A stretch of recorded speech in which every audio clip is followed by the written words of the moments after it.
I played with some great players. I'll tell you a story here, and for me that was very important part of leadership. And I spoke to you about man management. There was Sehwag batting with me in the middle, and we were chasing that night 320 where I took my shirt off. And I was very upset at lunch because England got 300, 325, and in those days, this was about 2002. You very rarely chased 325. It's not like modern day cricket where you just keep hitting, and the game has changed a lot. So I was walking down this long room at Lord's, and Sehwag was whistling behind me. He had his pack. He was that sort of a person. He was whistling behind me. So he turned up to me and in Hindi, I abused him and said, "Ek to 325 banane dete, uske upar you think it's a joke." So he walks past me and said, "Skip, we're going to win this." I said, "Let's see." So we went. We started very well, both of us. And after 7 overs, we were about 70 for no loss. I was batting on 40 odd, and Sehwag was also batting. So Ronnie Irani, and many of you would have known in England, Ronnie Irani was bowling from this end. And I went up to Viru and said, we've got a good start. I think we can get this total, but don't get out. We've played the harder bowlers. There's a weaker bowler coming in. Let's just keep taking 6-7 runs and over, because that's what we need. He said, yeah, fine, no problem. So Ronnie runs up from this end. He hits the first ball over mid-off for a 4. So I was at the non-striker end. I went up to him, tapped and said, "Good shot. So we got 4 runs and over. Just keep rotating." He said, yes, no problem. So he goes back to his end. The next ball, Ronnie pitches it up. He hits it over the top, over mid-on. 1 bounce, 4. So I again go up to him and said, well played, good shot. We've got 8. So you can still take single. He said, yes, no problem, singles. The next ball, Ronnie Irani pitches up. He sits down and sweeps right from the middle stump. It would have hit his pad. He was gone. It went for 4. I did not go up to him. And he did not even look at me because he understood. So he turned his face, took guard and batted again. The next ball, he again hit him over covers for 6. So there were 5 balls. He hit 5 boundaries. And the 6th ball, he took a single, and as he was walking past me and said, "I've taken a single." And this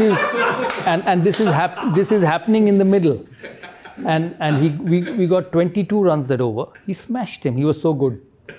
So I was furious at the other end because he did not listen to me. So I had 2 options. Either I woke up at the middle and given him my peace of mind. So I took a couple of minutes to pull myself back and went up to him and I said, keep concentrating. So I didn't tell him anything. He played an absolute blinder of a knock and we won. We finished the game, we won, and as I sat in this dressing room upstairs, he was slightly far away from me and I was sitting here. I kept thinking to myself, I said, today you won this game because that gentleman at the other end just took the opposition bowler on. And what were you thinking of telling him? That be conservative, take a single, go to the next over. But here was one person who felt that he could hit him for 20 in that over and turn the game around. And I say this to all of you here because sometimes as a leader, when you work with different people, you have your own way of doing things, your own way of being successful, and you go and tell him, hey, this is the way I think is right. Let's do it. And we'll win that way. But there's the other person who's more talented, who's more gifted, who looks at things differently and probably has a better solution than you. And it was Sehwag that day who had a better solution than me. And it taught me a lot. We did win the game, but it made me a better captain. And a couple of days later, I met him at the breakfast. I said, why did you do this? So first question he asked me, are you angry on me? I said, I was, I'm not anymore. He said, good. I said, I told you to play singles. Why did you hit him? He said, I felt that was the best thing to do at that particular moment. He said that was the best thing I felt would win India the game at that particular moment. And it was such a lesson for me on captaincy. I said, I have a Sehwag who's different. I have a Dravid who's different. I have a Ganguly who's different, and I have a Harbhajan Singh who's different.